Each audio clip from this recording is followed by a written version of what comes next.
No, it's not really ugly. I don't know what it's going to be. That's a 4-day weekend, Jim, Yeah. from Kennedy Institute of Public Policy Research. I forgot that Wednesday, Khanna and Thomas Massie are coming back to open up a can of worms. Yeah. A bipartisan can of worms, as it is, maybe. Yeah, they're going to go up there and they're going to do a press conference. I believe it's going to be on the Capitol steps, if I'm not mistaken, maybe at the Washington Press Club, not sure, where they're going to bring in 10 victims of Epstein and let them tell their stories and then see what sort of, mess falls from that, or Epstein files, which I think is what they're really trying to do. And I think also Congress, as we said, is back as of tomorrow on Tuesday, and they're going to probably be, there's some people in there that want to put together a legislative memorandum or something, because I don't think there's any real legal thing they can do to release the files. They can throw tantrums and demand it and, pass House resolutions, but I don't think there's a legal way they can make the Epstein files appear in the public. But I think they want to do that too. Some of it is because they want to embarrass Trump. Some is because some people want to get to the truth. I guess, do we have to elect Massie as the most unpopular Republican congressperson right about now? He's the most unpopular Republican outside of Kentucky, and so it doesn't really matter how unpopular he is as long as he continues to do well for the people of Kentucky. Yeah, no, that's true. I mean, your district is your constituents. You're not representative of all Americans. We'd like to hope you do what's in America's best interest and what's in your constituents' best interest at heart when you think and vote on things. But yes, you're right. He is technically only responsible for them. But I don't think that where we've lost the plot, where we see way too many politicians who are celebrities and who have a big reach and have a large audience, and they have they got a lot more fame than the politicians of the days gone by. Yet the reality is they only represent 60 or 150,000 people, whatever it is. And that's all that matters. You having 3 million followers, you don't represent 3 million people in your state for the most part. No, absolutely not. You represent, I think in California, it's because again, we're in the middle of the redistricting, and they had to, you have a variance or tolerance you're allowed in a district between a certain number. I think you've got like a 1% variance. And I believe the numbers were about 746,000 per congressional seat in California is what it came down to, give or take. And they all had to be within 1% of that, I believe. And some of the numbers were almost, they almost literally had it down to the person. I don't know how they got it that accurate, but they did for all these new districts that they're drawing as part of this, Gavin's redistricting effort, which we'll talk about maybe later.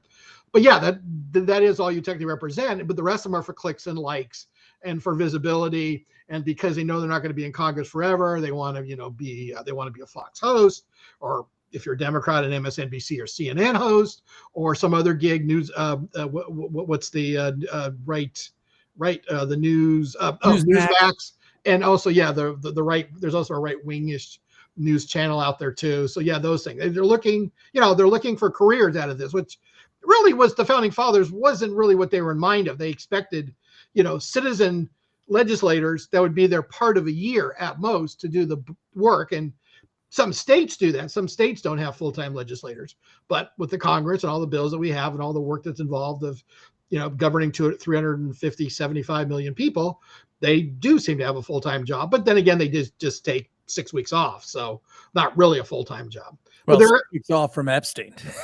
Well, yes. Let's be real. Mike Johnson wanted him out of town before they could vote to release the files. Yes, exactly. Because there's a lot of Republicans, even if they're MAGA, that want these things released. And Trump, what did he tell Bondi? Release the stuff that you think you might find credible. Or some bullshit like that. And you're like, what are you talking about? Yeah, this is the thing. I mean, what are we, Chad, how long have we been going about this? 2 months at least on this thing? Yeah, at least. And I'm sure every day Trump keeps hoping it's just going to go away. And you've been very, very diligent saying it's not going away. And guess what? You've been right for 2 months. It's not going away. No. And again, I say the same thing. Just release it. The longer you wait, the worse it's going to get. It's not that there's a cover up or anything. It's just like you're just going to get more and more people interested, and they're going to, I have a effect.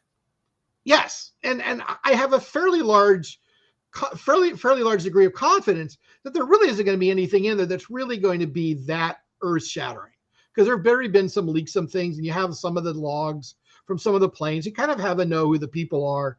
Now, there may be a lot more international ramifications for this, and there may necessarily be in America. Yes, we know that Trump's going to show up in the flight logs and he was on the plane.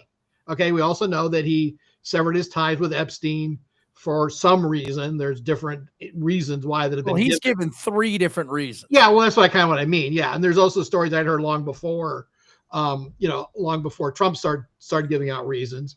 And again, Donald, if you don't have anything liable here, then just simply tell the truth and fess it up and throw the papers out there and move on. There's so much stuff that comes out of this administration on a daily basis. Just trying to keep up is exhausting for everybody, the left and the right. And there's stuff that gets passed over because there's just so much more coming out every 12 hours. And if you're trying to run a 24-hour news cycle, it doesn't even last that long anymore because it's been superseded by something else, or another court ruled on something, or some official's gotten fired, or has quit, or has released some sort of whistleblower statement. It just keeps coming, hard and fast, everybody. So if you just release these things, they're liable just to get buried and go away before another news cycle can come around anyway. Well, he didn't lean into it. And the more that he says release X and don't release Y, the more that he says do this and don't do that, the more people have questions. Yeah. And what everybody in a relationship, if you were dealing with something like this, where your boyfriend or your girlfriend didn't want you to read this or didn't want you to see that, you'd ask certain questions. And this is becoming an issue for him that shouldn't have been. But he also pushed the Epstein files, as did J.D. Vance and Kash Patel and Dan Bongino and several others. Push. And now we're at the point where, he's trying to create this, the Democrats, anything bad in here, the Democrats put in here, which I don't buy, because the Democrats probably have their bad in there as well as powerful people that maybe, that we've not, that the average person doesn't know, but powerful people in the world of politics and in the world of finance may have been involved in certain things that are awful. And the other side of it is how much of this is also us, how much of this is America knowing certain things were going on, using a dirty old man to get horrible things done so we could get dirt and potential blackmail on other people. That's a heinous thing, but the possibility is there.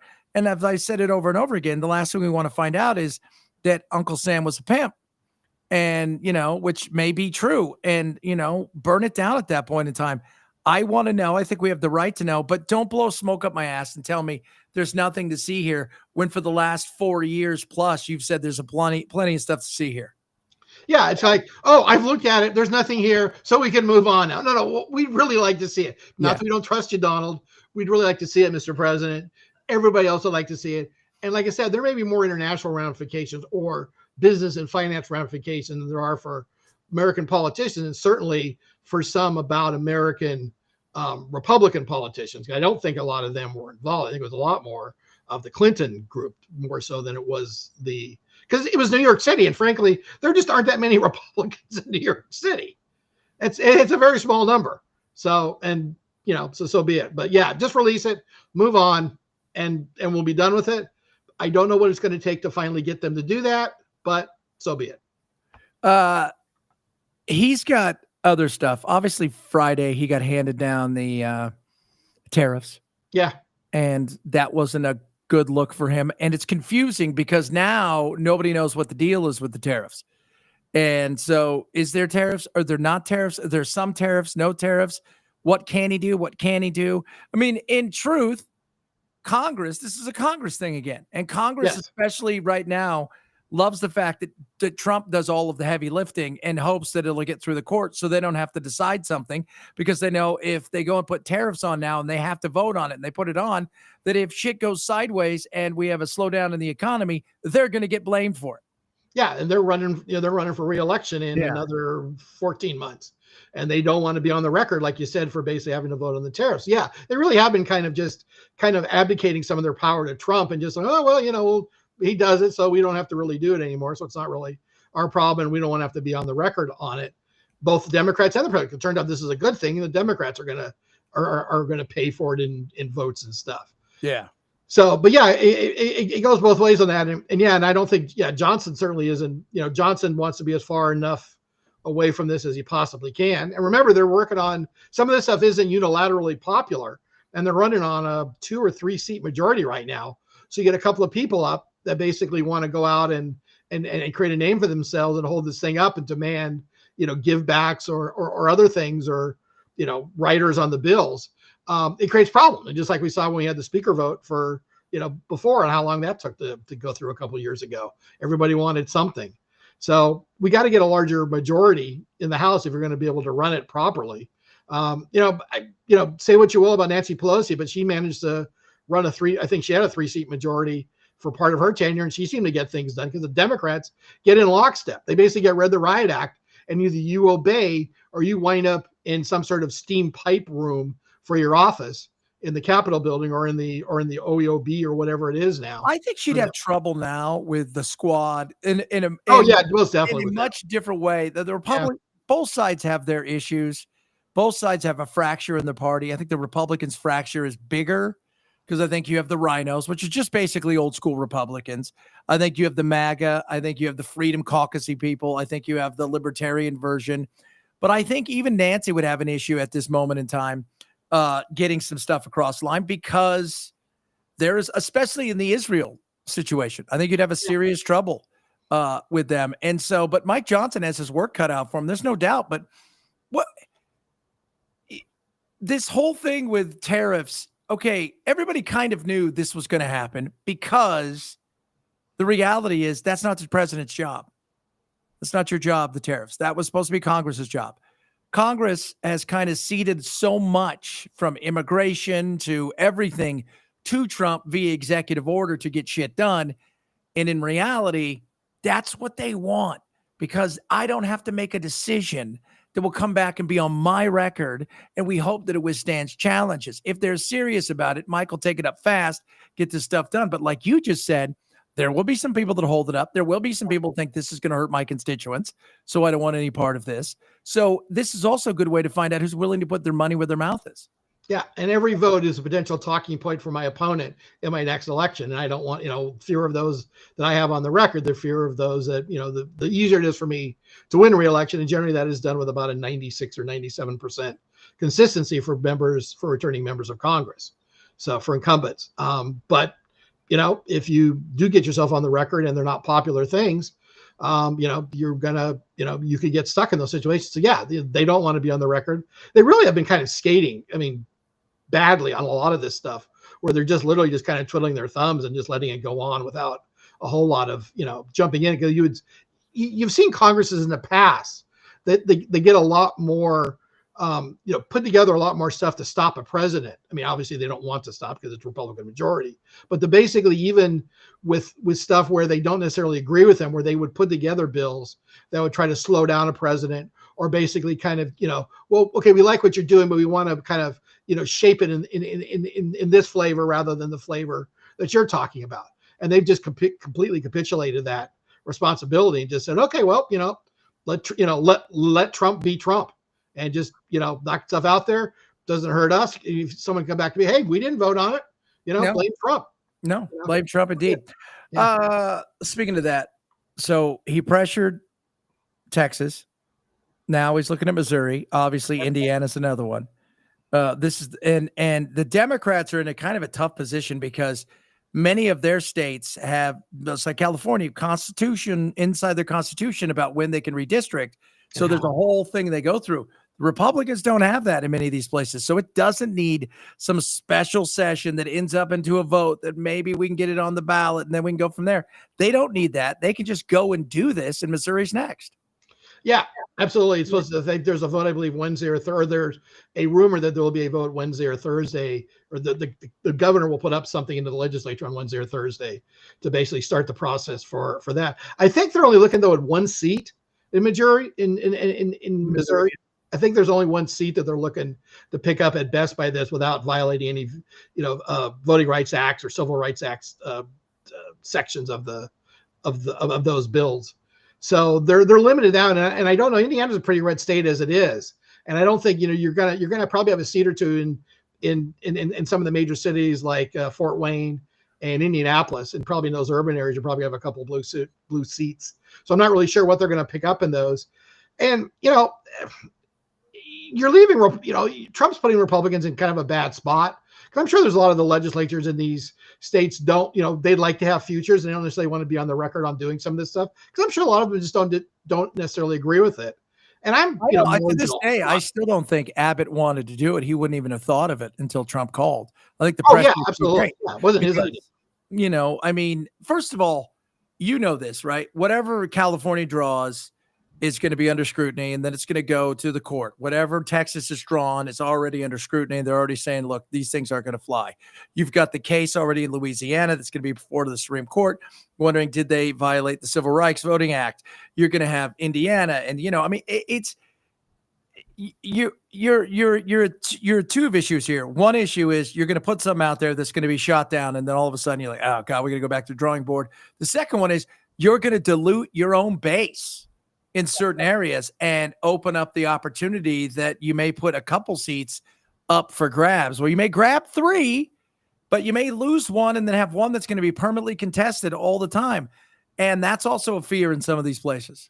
Yeah, and even in California, there's a fear that they may lose 1 blue seat out of this. They may pick up 6 and lose 1 for a net 5, or they may not get 5. They may only get 4 out of it. And again, there's no guarantee that that's going to pass. That's going to pass here in California. It is not a popular thing.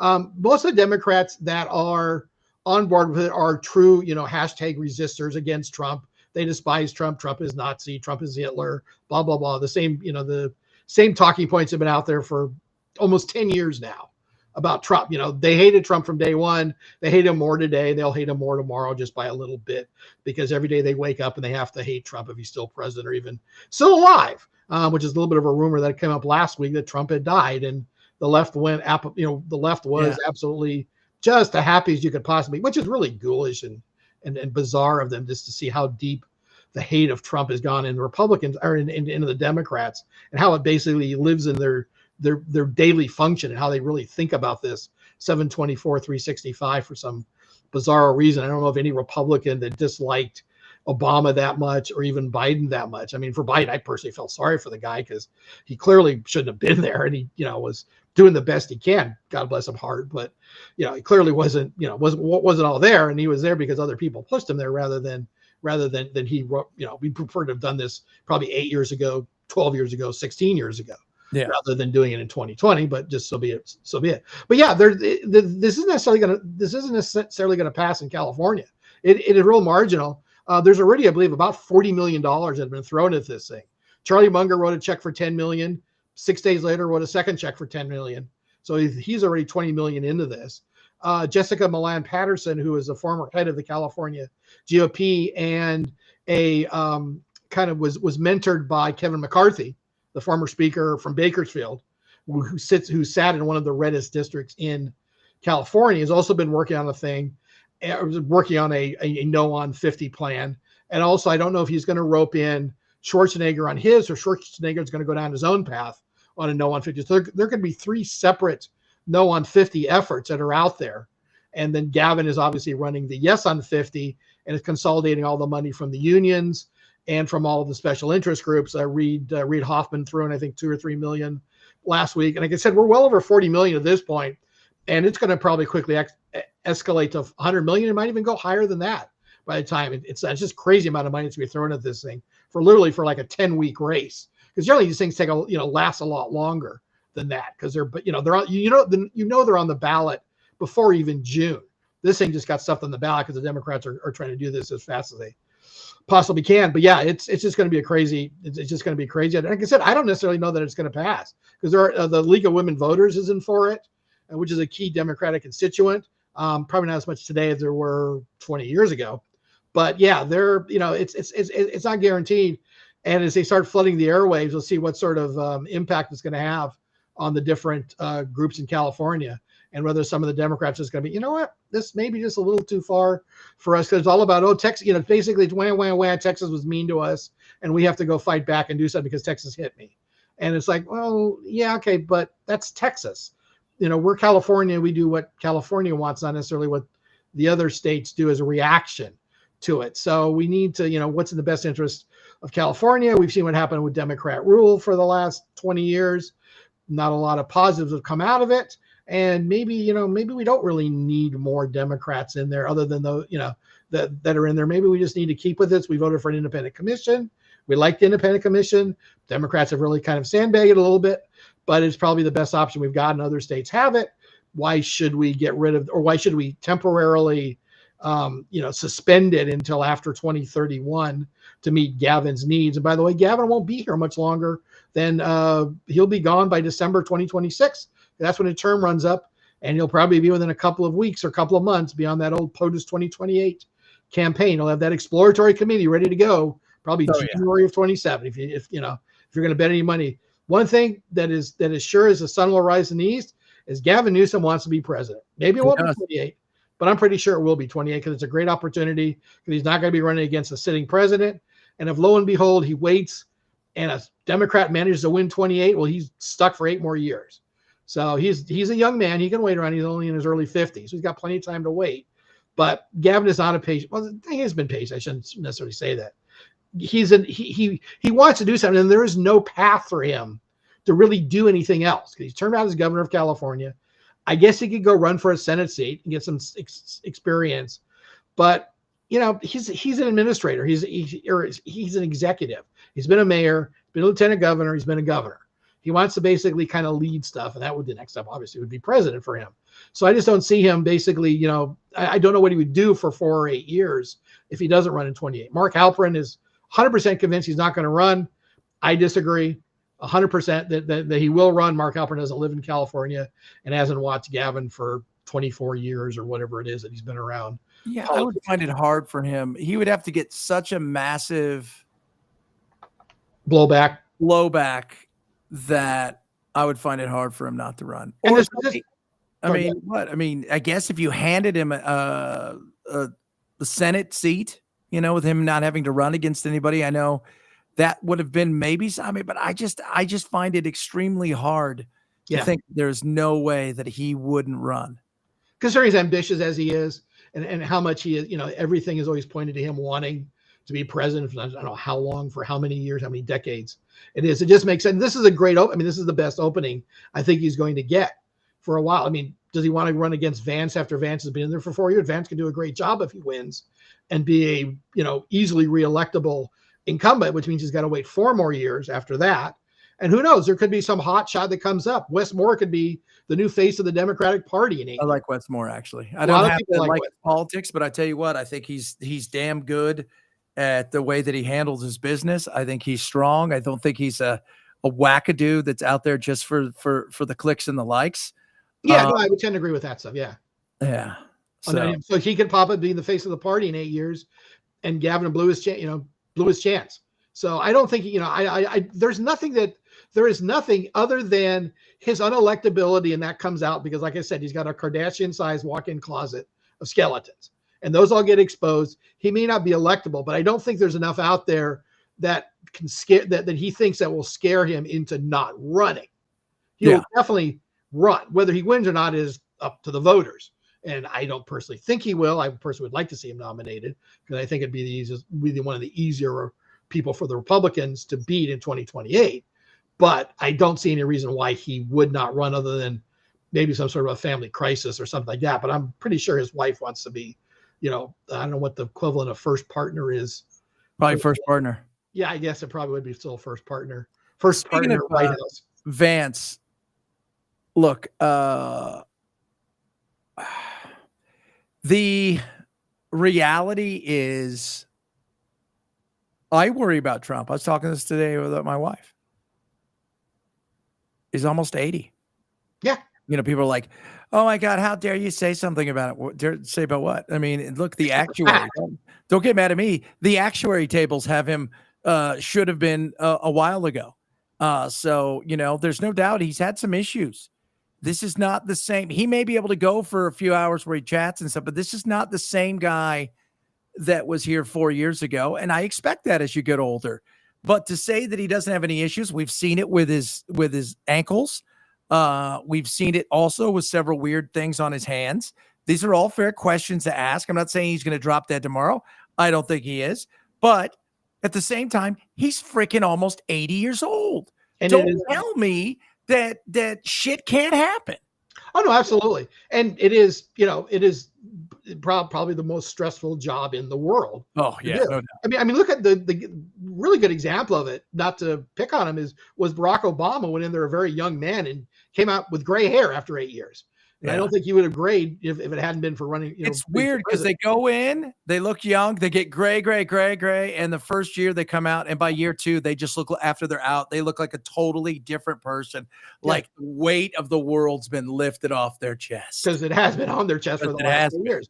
W is the same way. W was very, W has always been very healthy though. Trump's kind of is an odd picture of health when you look at him, because he eats a horrendous diet. He doesn't smoke, and he's never smoked, and he never drank. So he has those going for him. But, and I would guess the ankle thing is with a horrendous diet that he eats, it's got to be a sodium thing. It's got to be a salt buildup, and he's retaining water. I guess I'm not a doctor, and I don't want to play one on television, but he eats a horrendous diet. But because of the fact that he doesn't smoke and he doesn't drink, he has those things that are going for him. And yeah, and he certainly, if you look at him next to Joe Biden, he makes him look like a triathlete. Out there playing golf as much as he still hits the ball fairly well. I know in the Bryson DeChambeau video that he did, which is a great video. If you really want to see what Donald Trump is away from politics, that Bryson DeChambeau video is absolutely excellent to watch, because there is no politics involved. Bryson doesn't want to get involved in politics. No. And he likes Trump, and he's just been named to the Presidential Fitness Council from Trump. As well as the Ryder Cup team. Yes, thank you. Yes, absolutely. Yeah, and actually the British or the European squad announced the rest of their team. The same team from 4 years ago. Oh, is it exactly the same? I think the only thing that changed, I think the Rasmussens, I think the twins, one of them changed. Oh, interesting. But otherwise, it's the same team. Well, they're kind of limited, and unfortunately, it looks like some of the older guys that have been the old stalwarts like Poulter, Westwood, those guys are gone now. They're just, it's not just because they're playing live, but I think they've just aged out in their games. Yeah, they're mid-level and live. Yeah, they are. Poulter's done some nice stuff. He saved himself from getting eliminated from live. But yeah, but back to Trump. Trump exercises more. He's out there playing golf a lot, and I think he'll make it through his term. But it is an extremely strenuous and tough job. And even for a guy that's tweeting at 3 a.m., he's still got to sleep at some point. He's got to get his rest. So yeah, no, absolutely, you're right. If he does, God forbid, pass away, that wouldn't be something that would be a great surprise because of his age and the stress of the job. And that's all I've been saying. If somebody came to me and they said, Donald Trump, something happened or whatever, he's the president. I don't care whether you like the president or don't like the president. He's president of the United States. You need to, a worst case scenario, you show deference and to the office and to what it is about. But it wouldn't shock me. No, because you're 80. Yeah. Absolutely. The average American male lives to 76?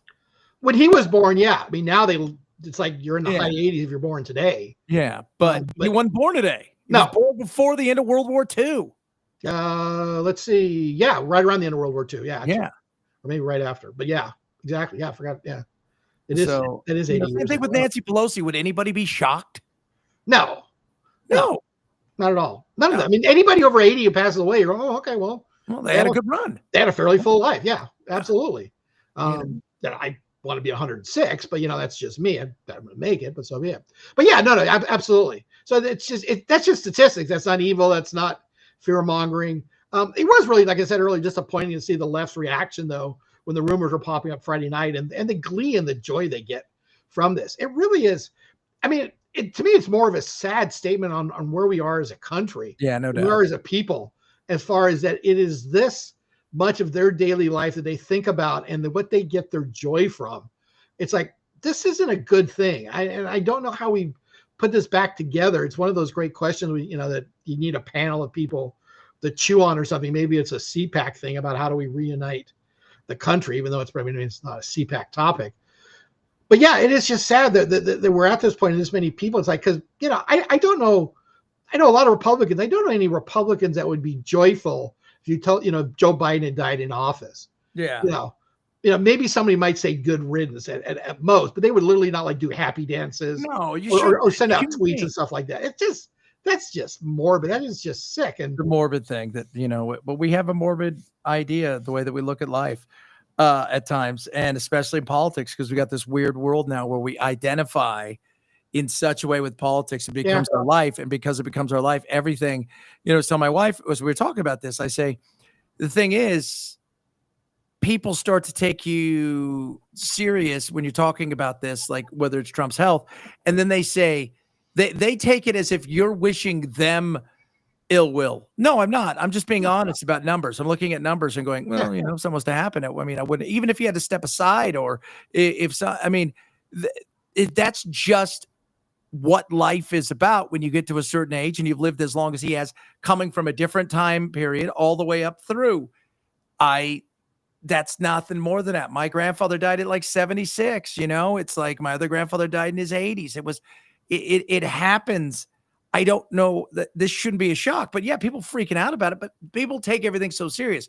The left is getting excited. Like if something was to happen to them, they get a prize, which they don't. And the right, they get all bummed. Like if it happens that somehow you've robbed them of their father figure, which again, he's not. No. So everybody needs to calm the F down. Well, I would wonder on the left, okay, so because you have this obsession with Trump and literally the daily activities of what he does, and it affects your mental health that much. What would happen if he actually did go away? What would you have? You'd have a huge hole in your life. But they have nothing. Well, yes. What does the left have to run on? Oh, absolutely nothing. Nothing. Yeah. No, and that's, I've asked that of my friends on the left, and they come up with a bunch of gibberish, which really isn't, fair pay and equal rights for all. It's like, well, those are glittering generalities and not really something that's really that specific. Equal rights for everybody. Yeah. Fair. What the hell does that even mean? Yeah, it's what I call it's called a glittering generality. It's like, I'm for world peace. Okay, well, who really isn't, other than maybe Hamas and the Iranians? Outside of that, who really isn't against world peace type of situation? It's just kind of a common thing. You're not saying anything that, it's like, I'm for the sun that rises in the east every day. Okay, good for you. That's a great thing to stand on. And barring some sort of major catastrophe, astrophysics, it's probably going to happen tomorrow. And probably for a long, long time. No matter how I'd like to have all of those wonderful things. But I think you're right on that. They don't have anything in their lives. And Trump fills this void that they can spew all of their hate out at Donald Trump. And they'll have a great big hole in their lives again. So they should be careful what they wish for. Yeah. As long as Trump exists, they have something to wake up to. Sad that it is to hate Donald Trump, but they have a reason to get up every morning. If Trump goes away, they may not have that reason anymore. And maybe they're going to join Trump in the last thing the party would need, the Democrats, is somebody that comes along and runs the party in a way where there's not chaos 24/7. There's not news escaping 24/7. That's insane.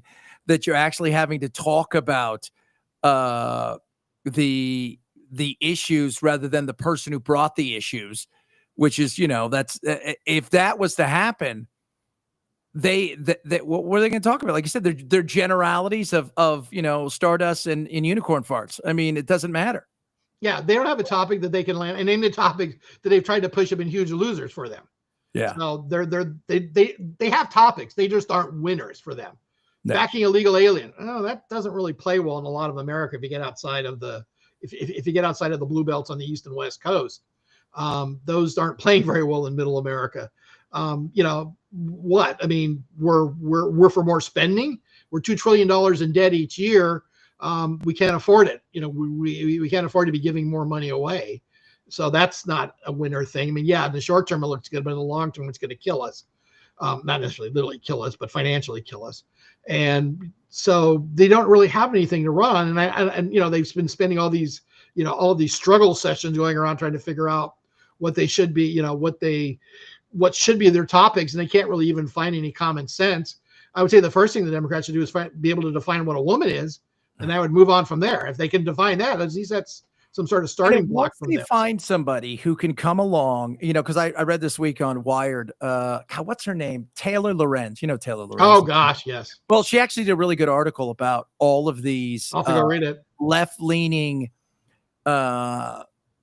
liberals who are getting paid a shit ton of money. Oh yeah. Like $8,000 influencers and stuff. By the way, if you guys want to send us money, we're not going to say no to that. I'll give you my routing number even. We're totally good with it. You know what? We'll be like, yeah, go Democrats, whatever. Okay, $8,000? Shit, $20,000? Oh yeah, monthly? Are you kidding me? But the thing that was interesting about that is they are failing over and over again to create a sphere of influence on places like this or anywhere else where they can talk to the normal person. You know what? That lady won last week in Iowa. You know how she won? Affordability. It's that simple. People don't feel life's affordable. By the way, that's a right and left issue. As affordability. And in truth, Trump pushed a lot of what Mondani is pushing is a lot of what Trump talks about, but he takes it to the nth degree. That the affordability, people don't feel life is affordable anymore. They feel like it's getting away. And even if real wages go up, so is inflation and all of the other stuff. So even if it goes up 1.5%, it feels like inflation's gone up 1.6. You're still behind and you're catching up, and you haven't caught up from last, several years. So there is so many things they could attack, yet they fail at it because everything comes back to Donald freaking Trump. Yes. That's it. Yes. He is the man behind, he is the man out in front that controls everything through his puppets or whatever it is you want to believe. I don't know. I can't get into some of the logic or lack of thereof. I've run across, I believe, a number of these influencers on Twitter, and they just post such horrendous stuff. My understanding is that it's being fed to them by the DNC, by their handlers in the DNC, because they got talking points they want to push. And this goes back during the middle of probably at least 18 months from, when Biden was still there, and then the beginning of the whole Kamala mess, the 107 days or whatever it was. And they just, maybe it is winding up the base, but they run into a lot of Republicans, and just on common sense, they are just mocked horrendously online for the stuff they put up there, where they're just pushing out talking points. And the talking points are just bad. Maybe it's not their fault that they're just retweeting because they've been told they got to post 20 tweets a day. Yeah. And here's the topics, or here's the points we want you to push in them. Oh, I get it. The Democrats are so ludicrous in their talking points, and they're so bad that they just put them out there. And it's like, you're just getting, and again, you get half the people that are responding, what is a woman? And, and it's just, they're not getting likes, they're getting clicks, and they're getting views. But it's just basically for stuff that they're just getting roasted on. They're getting hammered more. Oh, yeah. Than they're getting celebrated. Yes, absolutely. You get two people that are true believers that would vote for a Democrat if it was, if Adolf Hitler became a Democrat in modern America. They'd say, well, you know what? He maybe isn't that bad. He's got a D next to him. He's no Donald Trump. Yeah, exactly. Yeah, exactly. Yeah. He ain't. That's the way they would look at it in today's world. Wow. Who'd you vote for? Yeah. You voted for Hitler? Well, he's no Donald He's Trump. No Donald, exactly. Right. Yeah. He's no Donald Trump. I'll tell you. Got to that. be better than Trump. Couldn't be any worse. But I've seen, even some of them who've taken the money, they've readily come out and go, yeah, I took the money. So what? He goes, they're offering me the money and this stuff is stupid. I'm not going to pass it up kind of thing is the way that they're looking at it. But it goes back to the $20 million I spent trying to figure out how to talk to men. Yeah. They have failed over and over again trying to figure out how you actually have a conversation when all the stuff that you need, that you once ran on, that you once were, party of, which is the middle class and all this kind of stuff, you've completely abandoned that for the education world, right? The academia. You've abandoned it for the activist world, where everybody's coming out and saying, yes, she's got a penis, but she's definitely a woman. You've abandoned all of that stuff for the world of gender identity politics, and victimization. And now what do you have? You have, even if the Trump's message at times swings and misses, they look over and go, you're not them. Yeah. Don't forget the pro-Hamas standings and the anti-Israel standings too from them. Yeah. There's no doubt the way they handled that, like I said, I'm in a different space than a lot of other people. Yeah. Because, but at the same time, the way they handled it on colleges was so piss poor, because if that was any other group that you were rallying against, you would have been in serious trouble. And they once again failed they've just, again, just as like some people would say, well, at least you're not Donald Trump if you voted for Hitler kind of thing. It's the same thing. You look over and you're like, and then you look over and you go, oh yeah, I forgot you guys are the Democrats. So you're going to fuck this shit up in a heartbeat. Yeah. I mean, it's almost at this point, literally everything that you stood for, flip it. And that might be your best strategy right now, because you're just on the losing side of every topic. And again, I've said since I saw this great thing on the circus on the 2016 campaign, basically, I don't think there'd be a Democratic Party without victims. Everybody's got to be a victim, and the Democrat Party is there to basically, and I don't mean actual victims. I mean, people that have a victim mentality that because, for some reason, that some, the kind of the Mitt Romney thing where the reason you don't have money is because Mitt Romney's got all your money. If Mitt Romney didn't have all your money, then you would have money yourself. No, because you didn't do anything to get the money. Mitt Romney did something to get the money. It's not your money. It's an relatively infinitely increasing pie of wealth out there. Go create Facebook, go create AI, go create Tesla, go create SpaceX, and you'll be as rich as the rest of the guy. You'll be as rich as Elon. But just sitting there because you are entitled to something because of your race or your gender or something else that's, special about you that qualifies as a protected class in America, that does not mean that you have money raining down on you, unless you want to be a Democratic influencer and pass bad messages along every day for $8,000. But so be it. Otherwise, you're going to give that to me a month. We can have a talk. I'm willing to post some shit. At Righty Jim, if you guys are interested. Yeah, I can't be bought, but I can be rented. Yes, rented. We're renting. Did you see Tim Dillon, the comedian? Yeah. Did you see what he said about, he just did a big thing in Saudi Arabia? He did a big comedy thing in Saudi Arabia, and this is what he said. They're paying me enough money to look the other way. Yikes. So apparently he got, are you ready for this? $375,000 for a show. Good money if you can get it.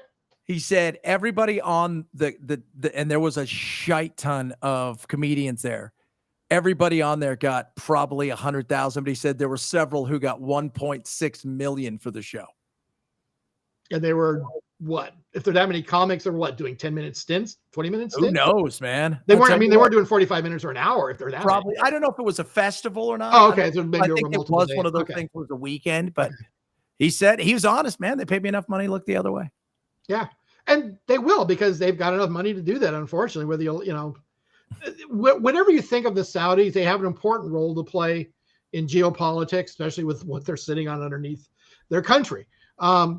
And they've also got internal problems that are possibly could be the reason why the world ends at some point. And I don't mean the oil either.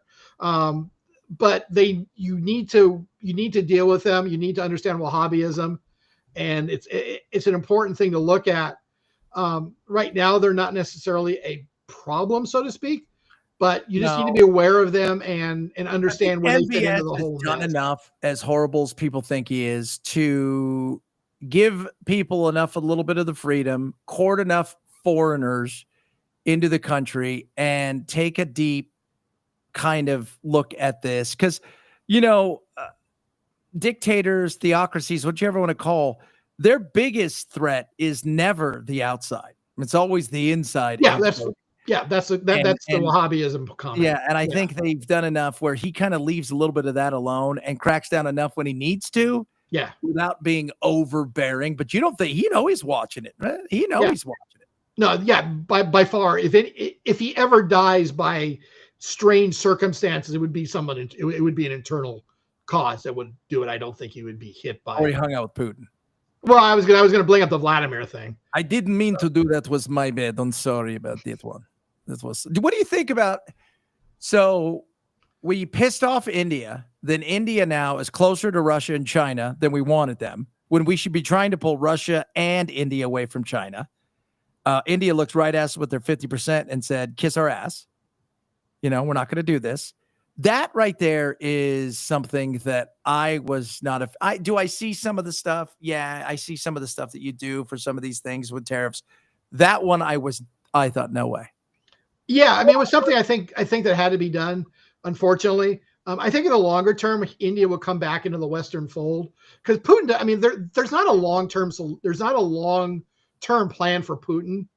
I mean, again, he's not exactly the spring chicken either over there. And I don't necessarily buy into the rumors because they constantly come and go about his health and whether he's in ill health or he's got liver problems or kidney problems or whatever the latest rumor is on it.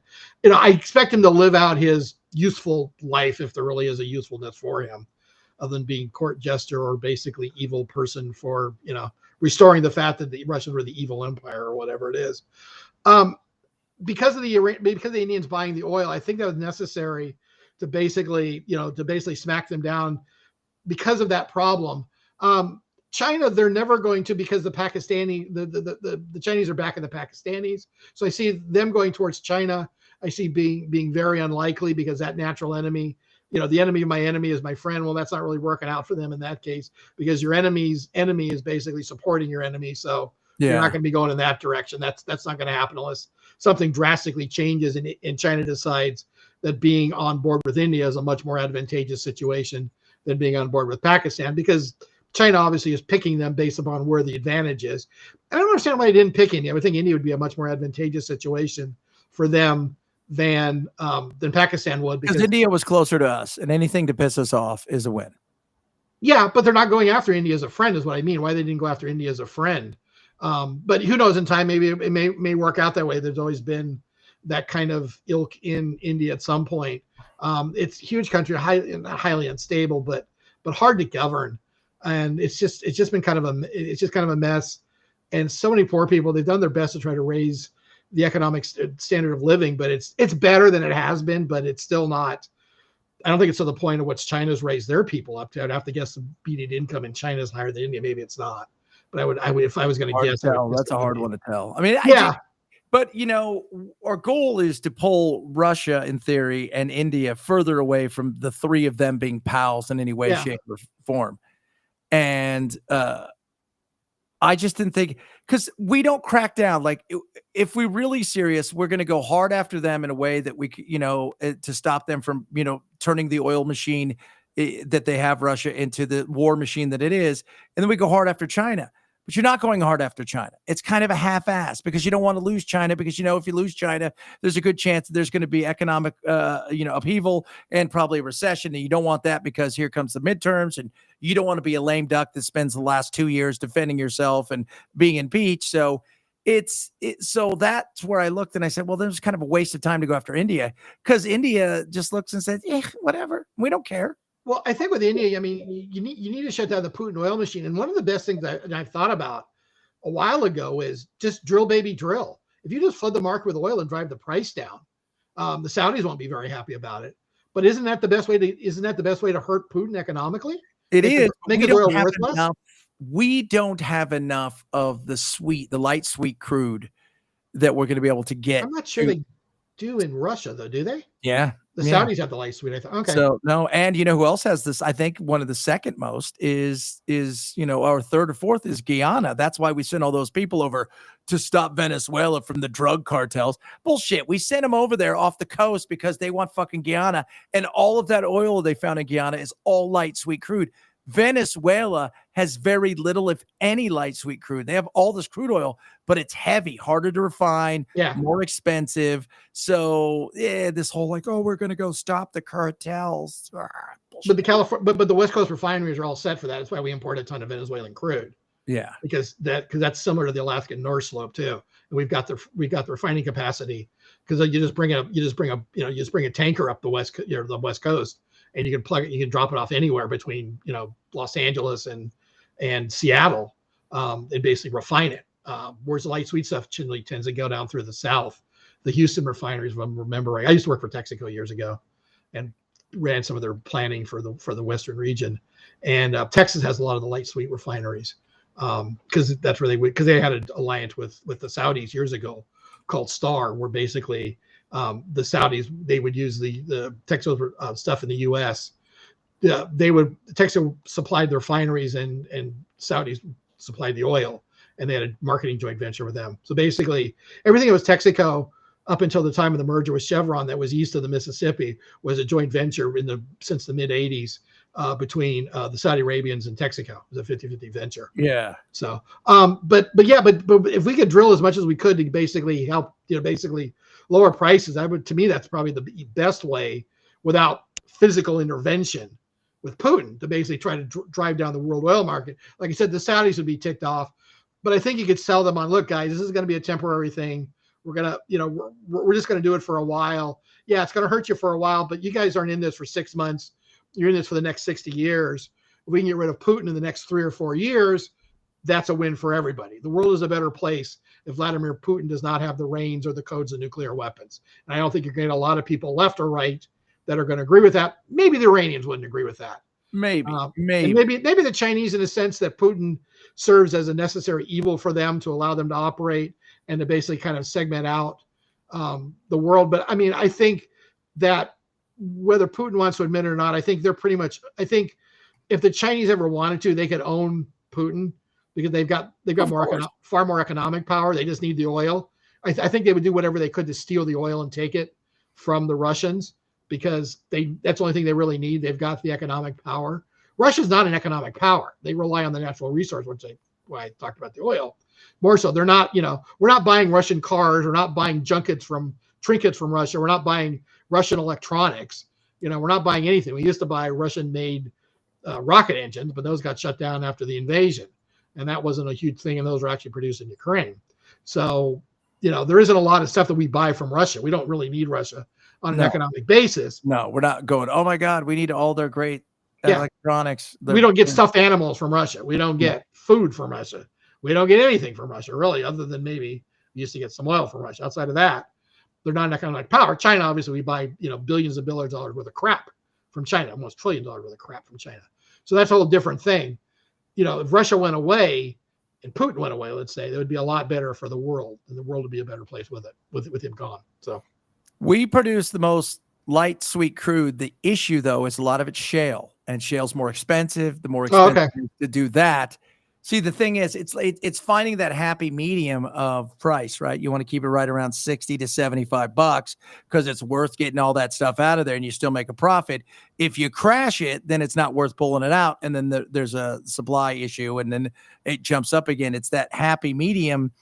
And who knows, I don't know. Yeah, absolutely. It's, again, like I said, I would say drill whatever we can just to mess with Putin. Anything that we can mess with Putin that doesn't cost us lives. But then again, who knows? Does he start sending people over with thallium tipped canes to America if we start pissing him off and drive his oil price down? That's a good thought right there. All right, one more quick thing. We'll jump. This week we've got the I guess the jobs report. And again, I'm never really sure. How do I trust anything from the jobs report at this point in time? That's a tough thing, dude. You got to be honest about this at this point in time. I don't know if I trust any of the numbers coming out. And guess what? You did it to yourself because you tried to fire the last person. And now you're like, well, that person's bad. And look what they did. But then I went and looked at your record when you were president. And they did it every time too, because it's all based on, Jim, I send you something, fill it out. And if you don't fill it out, because you're not supposed to, if you don't want to, they can't force you. I have to take a guess. And then you get to it 2 days after we release the report. You send it in, then I have to update it. Yeah. And how do I know what you filled out was accurate and you didn't give it to your assistant to do because you were too busy or you didn't want to deal with it? Yeah. I mean, you would think with all the technology we have, there have to be a better way for us to generate statistics and generate that data. It just doesn't seem like, I don't think that, I mean, maybe it has. It doesn't seem like that process has changed much in 30 or 40 years. No, I don't really understand why. I would think it would be something that you'd be able to do electronically, put all your data into to fill out a form online, dump it into a database, and then run analytics against it. I heard they're down to, it used to be like 80% of business owners would fill it out. Now they're down in the 60s, low 60s, high 50s. It's kind of like the crime stats in a lot of major cities that aren't going back to the FBI anymore. It's only as good as the data you get. Yeah, I mean, we basically until you can really prove that the data is wrong, I guess you basically have to trust it. And markets make decisions, trillions of dollars worth of stock market decisions are made upon it. The Federal Reserve makes their moves upon it. They've got other sources of data which they use too, in addition to what the Bureau of Labor Statistics puts out. But yeah, basically the jobs report, if it's traditionally correct, it'll come out on Friday. Usually it's the first Friday of the month. They'll come out. And we'll see what happens with that. A lot of people are going to be looking at what the effects have been on the tariffs. Has that cost companies where they've had to cut back on people, or has it driven basically firms to start increasing more local manufacturing? Which generally takes a while. You aren't able to snap your fingers and in 2 weeks ramp up sizable local manufacturing. No, you may need more plant and equipment type of situation, but maybe you can put on another shift in your building. Maybe you can do that to increase local manufacturing, and then that would basically be something that you'd see in additional hiring for adding an additional shift. Or are you having to find, or are your raw material prices increasing if you want to buy more? and you're having to find ways to to basically cut your raw material expenses and maybe offshoring it or finding it from somewhere else or other sources that are affecting them downstream. So it's hard to say what's going to happen to those numbers. I don't see any dramatic changes in those numbers. No, I don't think so either. So I don't think we're going to see any great rise in unemployment or any great reduction in unemployment. The markets are going to have their expectations for it.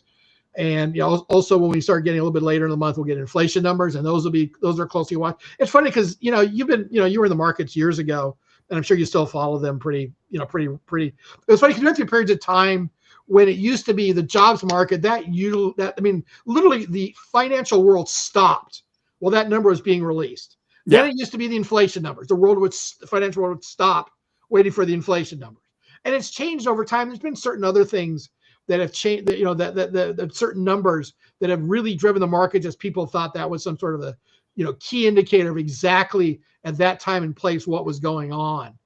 And now it seems to be the jobs report.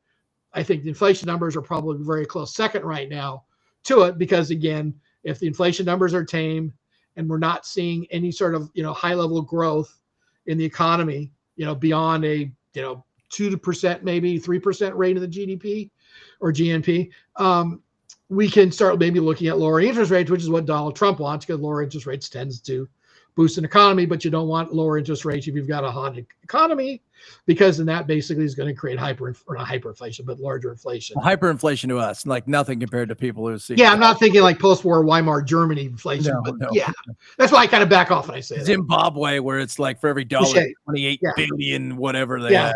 In the morning, it's $1. At the evening, the same thing's worth a full truck or full wheelbarrow full of money. Yeah. So, it's going to be interesting. There's no doubt. That's why I look a lot more to things like consumer confidence, because I think the closer you are to the people, the more important that is. Because if the people feel strong about the economy, they're going to spend and act different.